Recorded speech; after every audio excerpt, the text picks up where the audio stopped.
मनुष्य की एक विशेष प्रवृत्ति होती है, वो कभी स्वयं से संतुष्ट नहीं रहता, कभी स्वयं से प्रसन्न नहीं रहता। जो है उससे अधिक पाना चाहता, जो पा लिया उससे आगे बढ़ना चाहता, अपने जीवन में बदलाव, परिवर्तन लाना चाहता। और ये प्रवृत्ति संसार में सबसे महान है, क्योंकि इसी प्रवृत्ति के चलते संसार में विकास होता है। किंतु इस बदलाव के लिए मनुष्य उसकी खोज में रहता है जो उसके जीवन में बदलाव ला सके, उसे मार्ग दिखा सके, उसके जीवन में परिवर्तन ला सके।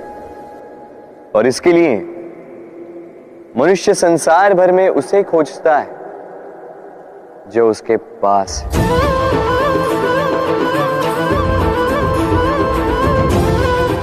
बताइए कौन?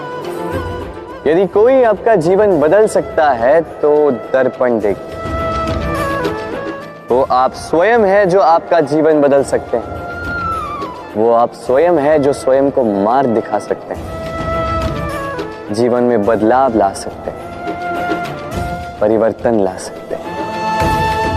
इसलिए पहचानिए अपनी भीतर की शक्ति को और विश्वास कीजिए, इस संसार में आपसे अधिक शक्तिशाली और कोई नहीं। जीवन बदल जाएगा और अंधविश्वास का नहीं, आत्मविश्वास का हाथ थामिए। आपकी समस्याएं स्वतः दूर हो जाएंगी। मन बड़ी ही विचित्र कृति है। ये मन शरीर के किस अंग में बसता है कोई नहीं जानता, किंतु संपूर्ण शरीर इस मन की इच्छा साकार करने के लिए प्रयास करता रहता है। अब यदि मन कुछ खाने का करे तो व्यक्ति उसकी वनोपवनों की इच्छा साकार करने का माध्यम ढूंढता रहता है। अब यदि मन किसी को शत्रु समझ ले तो व्यक्ति उसे नष्ट करने का हर संभव प्रयास करता है। अब यदि मन किसी से प्रेम करे तो उसकी प्रसन्नता के लिए हर सीमा लांघने के लिए सज्ज रहता है। परंतु जीवन सुखद हो, इसके लिए आवश्यक है कि मन खाली हो। इस बांसुरी की भांति भीतर कुछ भी नहीं, न राग है न द्वेष, तब भी तार छेड़ने पर स्वर निकलता है। इसी प्रकार मन को भी भावनाओं से मुक्त रखना आवश्यक है। स्मरण रखिए, मन में कुछ भर के जियोगे तो मन भर के जी नहीं पाओगे। भूल और मनुष्य, इन दोनों का संबंध कुछ वैसा है जैसा पंख और चिड़िया का, जैसा धारा और नदिया का। यदि भूल मनुष्य के स्वभाव का इतना महत्वपूर्ण अंग है तो आप सोचिए, इस पर लज्जा क्यों? इस पर लज्जा करना ठीक है ही नहीं। वैसे देखा जाए तो भूल हमें स्वयं को और श्रेष्ठ बनाने का अवसर देती है, पहले से अच्छा प्रदर्शन करने की प्रेरणा देती है।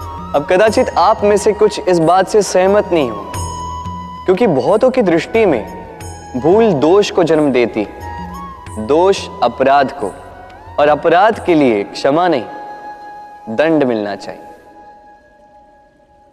किंतु क्या आपने कभी सोचा है कि ऐसा क्यों होता है? क्या कारण है इसका? इसका कारण है भूल स्वीकार करने से बचना।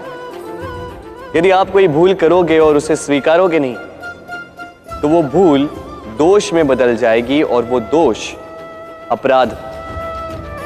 तो साहस रखिए, अपनी भूल को स्वीकार करना अपनी भूल को सुधारने की दिशा में सबसे पहला कदम होता है।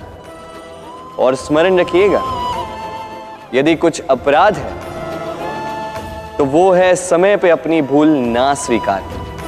हमारा शरीर प्रकृति की सर्वोत्तम रचना है।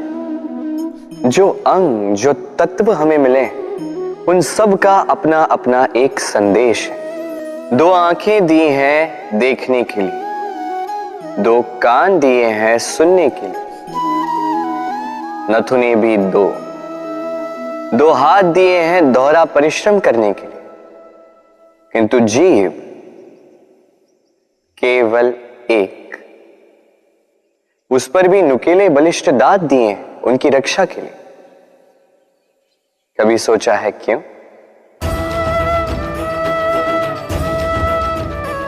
क्योंकि शब्द और शब्दों का उपयोग मनुष्य का सबसे बड़ा शस्त्र है, जिसका उपयोग जितना सोच समझकर किया जाए, मनुष्य जीवन में उतना ही ऊपर उठता है। तो समझे ना? देखो, सुनो, समझो अधिक, बोलो कम। मनुष्य का स्वभाव है कमाना, संग्रह करना, फिर चाहे वो धन हो, नाते हो, संबंध हो या हो प्रसन्नता। परंतु क्या आपने कभी सोचा है, नियति ने यह संग्रह करने की प्रकृति मनुष्य में क्यों डाली? एक बीज से पौधा पनपता है, उसके भोजन से फल संग्रहित होता है। क्यों? इसलिए ताकि वृक्ष उसे स्वयं खा सके? नहीं, बल्कि इसलिए ताकि वो भूखे जीवों में बांट सके। अब आप पूछेंगे कि इसमें वृक्ष का क्या लाभ? लाभ है, क्योंकि जो बांटता है वो मिटता नहीं। जो फल ये जीव खाते हैं वो उसके बीजों को वातावरण में बिखेर देते हैं, जिससे जन्म लेते हैं नए वृक्ष। उसकी जाति, उसका गुण, उसकी मिठास अमर हो जाती है। इसलिए स्मरण रखिएगा, अमीर होने के लिए एक एक क्षण संग्रह करना पड़ता है, किंतु अमर बनने के लिए एक एक कण बांटना पड़ता है। कभी बरगद के वृक्ष को देखा है? कितना विशाल होता है। कभी कभी भय लगता है कि इन भारी डालों का बोझ ये तना सह भी पाएगा या नहीं। भय लगता है कि कहीं ये वृक्ष टूट कर न गिर जाए, किंतु नहीं। समय पड़ने पर शाखाओं से निकलने वाली ये बेलें धरती की ओर बढ़ती और फिर स्वयं जड़ बनकर इस वृक्ष को सहारा देती। इसी प्रकार जो परोपकार करते हैं, सत्कर्म करते हैं, उन्हें स्वयं के लिए चिंतित होने की आवश्यकता ही नहीं, क्योंकि उनके कर्म ढाल बनकर उनकी रक्षा करते हैं। इसीलिए जीवन में सहारे की नहीं, कर्म की चिंता कीजिए। राधे राधे।